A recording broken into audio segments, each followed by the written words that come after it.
podcast where we share tips, insight, tools, and stories from other changemakers designed to motivate you to become the change you want to see in your world. Make sure you join our Changemakers community at runamagnus.com/podcast. And now it is time for you to sit back, relax, and enjoy. Good morning, good afternoon, good evening, amazing viewers and listeners of the Changemakers podcast. I have to tell you, this podcast, I have goosebumps already, and we haven't even started because the reason why I have goosebumps is because I have a guest with us today who is a very, very special guest for me. It's Dr. Andrea Pennington, the one and only. Yes, it's the woman who has been transforming the world with helping people to liberate themselves, to be their authentic selves, to really step into their own power, having the freedom, having the confidence, having the self-love that we all need to thrive in this world. And one of the things that Andrea has been doing, and doing so perfectly well, is talking about sensuality in the biggest meaning of sensuality.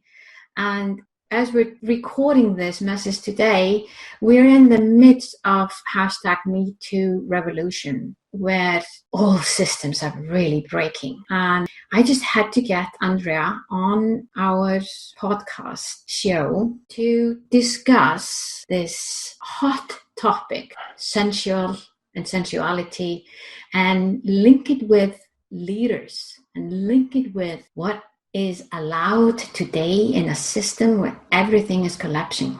So, Andrea, welcome to the Changemakers podcast. Thank you, Runa. It is an honor. Congratulations on this fabulous platform. And thank you for having me on to talk about such an important topic. Yeah, I'm going to dive right into my first question. Is it okay to be sensual in a world where we are listening to all sorts of stories that people are sometimes a little bit confused with? What is allowed, what is not allowed? Is it okay to be sensual? Absolutely. It's a must. You know, we've talked about this, Runa. Our sensual energy, that vitality, that flow, it is natural. It is a part of our life, and we are meant to enjoy our bodies and our intimate relationships. And we've seen what happens when we shut down our sensuality for any number of reasons, because we're in a bad relationship and we shut down. We've been abused. We shut down. We don't want to come across as too flirty.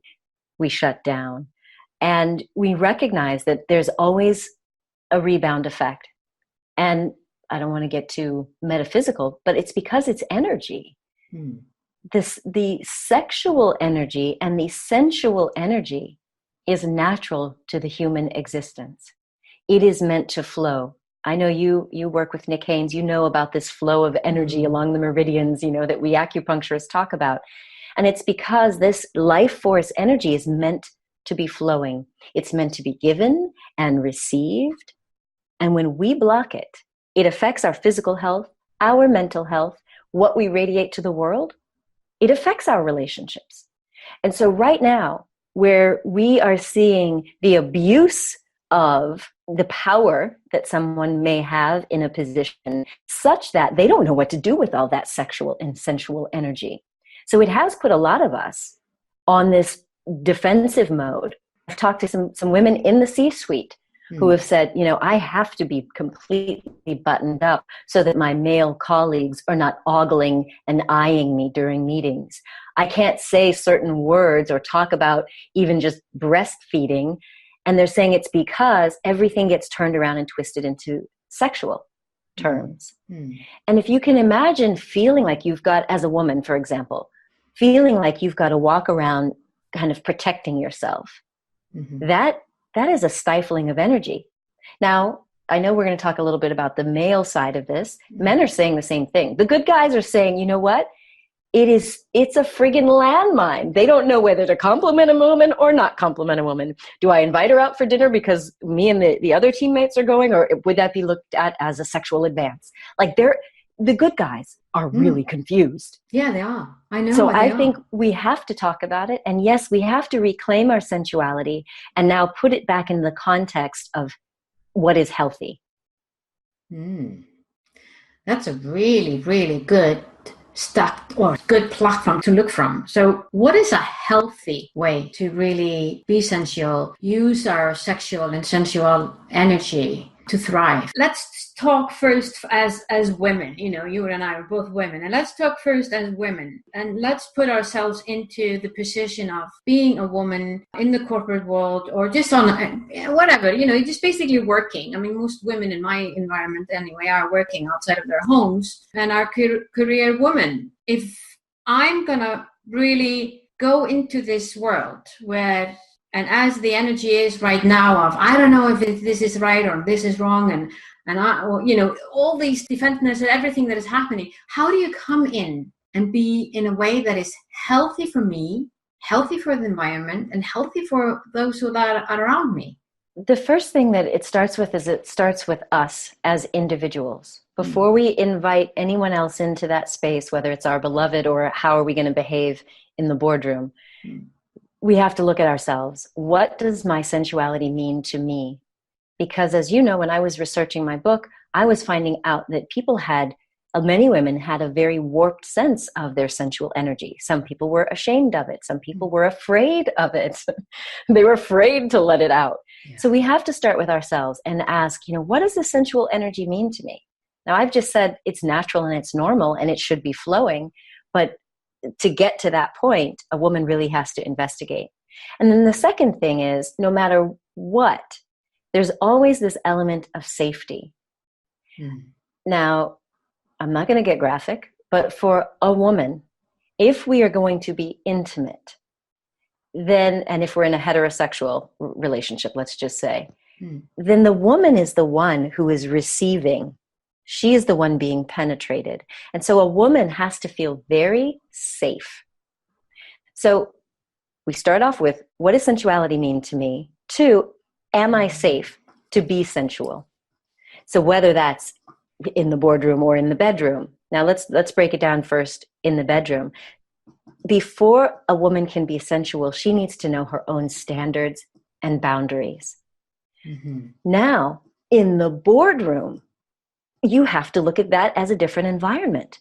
Now, if a woman is not supposed to be seen as curvy or voluptuous or whatever, then she's not going to feel safe, which means most women will dial down or turn down their sensual energy. And that's okay. I'm not saying everybody needs to get into the boardroom and just be flaunting it and flirting.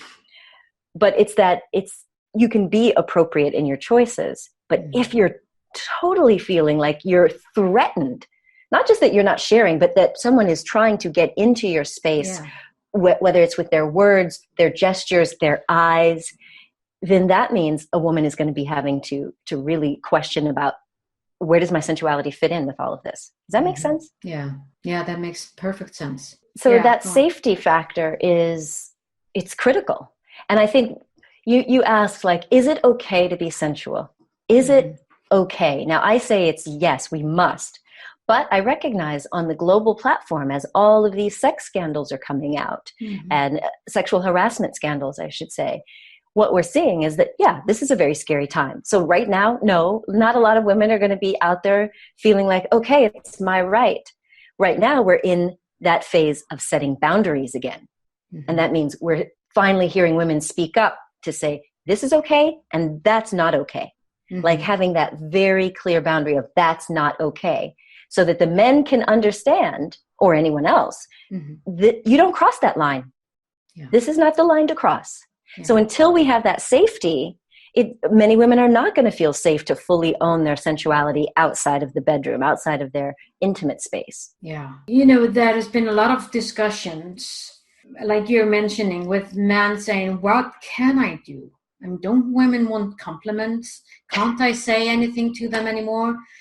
Should I just go and look down all the time? And I'm, the whole thing of being then insecure, and that doesn't really create the energy in the space that we want to thrive in, does it? So we're going into the extremes here all the time. But the thing that you talked about regarding knowing your own boundaries, I think that's a huge thing, because it seems, or I've noticed in the discussions that I've heard, that it's people are looking for like some sort of a rule that is going to be generalized all over the place, which I don't think is going to happen personally. I think, you know, I think what might be changing is how we communicate and how we show up and how clear we are and open for the space, creating the space where we can have that conversation of, this is appropriate to me, this isn't appropriate to me. Do I agree? I mean, are we on the same level there? Yeah, it's a matter of the conversation, having the ability to say, this is okay and that's not okay. Because what you just brought up is, why have so many of us tolerated the bad treatment for so long? Yeah. So if we look back and we look at some people, depending on where they grew up and what age they are, they may have seen their mother put up with stuff and just tolerate it and just go along with her wifely duty or what have you. So there's the home environment, then there's the media. And then unfortunately, with many of these people in Hollywood, as you started to see these reports of people stepping forward and saying, oh, I knew about Harvey, I knew about him, and these other people, oh, yep, that's just them. Yeah. So there was this understanding in their little microculture that, oh, that's just how he is, which means that some people would have to say, well, do I speak up? It seems to be that other people are tolerating it. I want to get ahead. I don't want to rock the boat. So everyone has to make that decision for themselves. Yeah. And they've put up with that sort of treatment. But now it's like, okay, now we get to clear the air and say, yes, maybe this has been going on in certain cultures for a long time, but that doesn't make it okay. And now enough of us are willing to use our voice to say, you know what? It's time that we do at least set our own standards and what's okay and what's not okay. So I don't think we're there yet, but I think this dialogue is helping us get there. Yeah, I agree with you. And I think the more that we have the courage to talk and to communicate, the clearer we become as individuals where really are our boundaries. And did you see that Time Magazine has announced the Person of the Year and is honoring the silence breakers? So isn't that huge for us as women? Because breaking the silence has been the scariest thing for so many women who have been abused or attacked or just harassed because they didn't want to be seen as, insert any name here. Yeah. And so they kept silent for so long. And so I know there's a lot of controversy around it, but I'm grateful that Time Magazine is honoring the silence breakers because it's going to give permission to other people to step up, not just about sexual harassment, but about other things that happen in the workplace that demean us and rob us of our confidence of being fully expressed. Yeah. Yeah.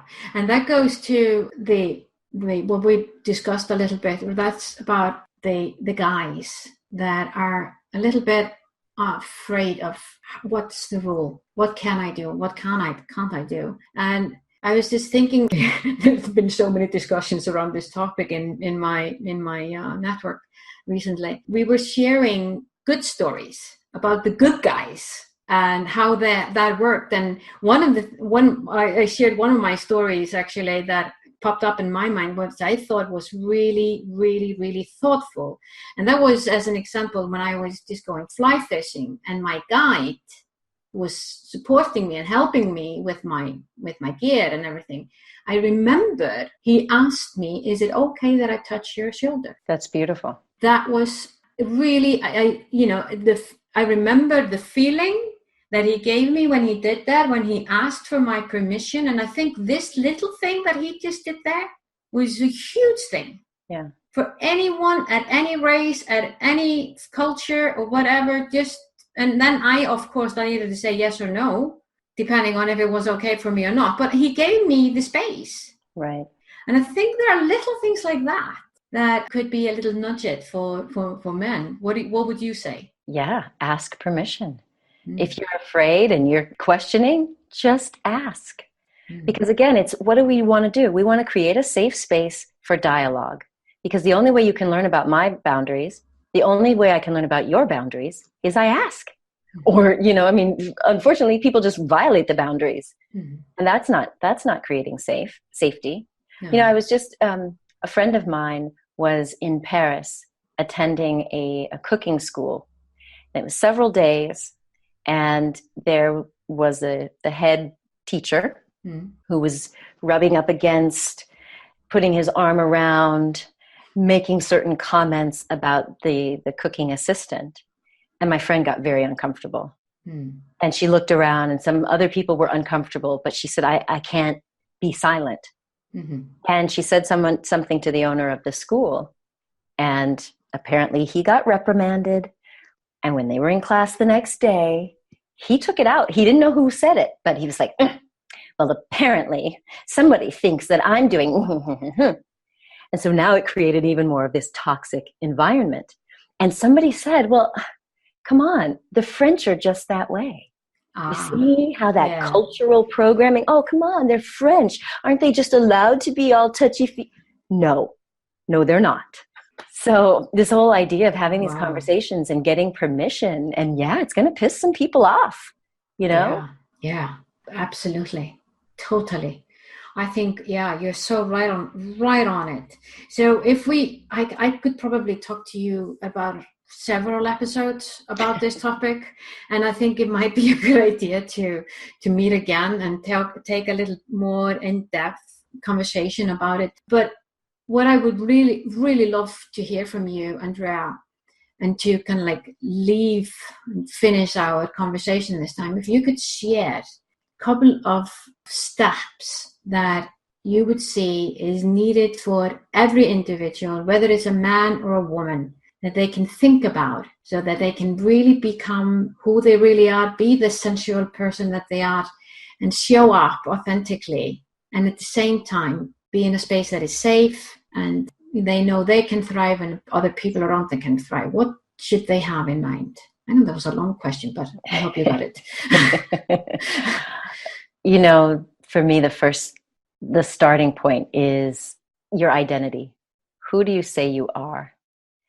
If you're looking at your position of power or powerlessness, then you're always going to feel like you've got to fit in somewhere. But my spiritual leaning, if we can just first start off with, who are you? And you don't have to get all spiritual, but you can just say, look, I am one member of this human family.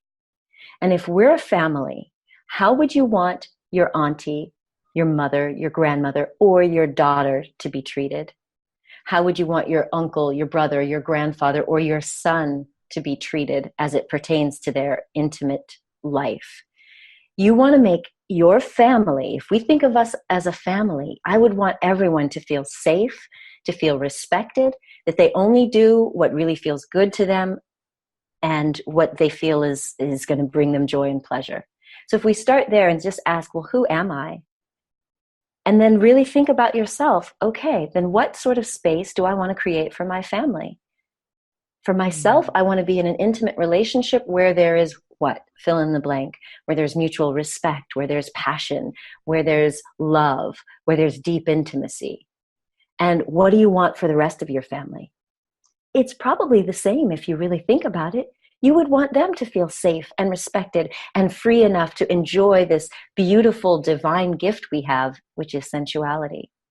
But if you're stuck in the ego mind of thinking, well, I'm a man or I'm a woman or I can only do this or that based on your programming, then you're not going to be free to have the full expression and feel safe. So that would be my first step, is just think about, who are you? What do you want for yourself? And what would you want for your family? And then let that be your standard. You're not going to violate a family member. You're not going to allow someone to treat your family member that way. So you won't allow yourself to be treated that way, and you won't treat others that way.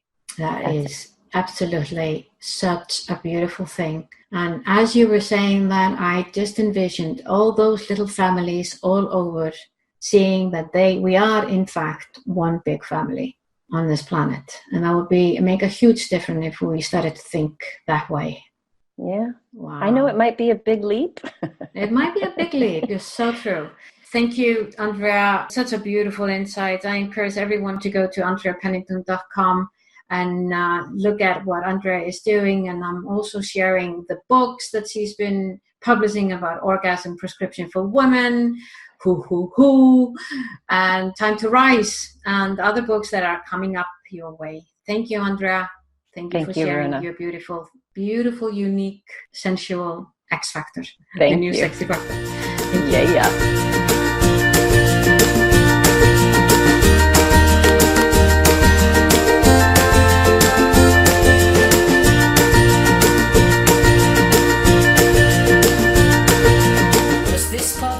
Value for you? I sure hope so.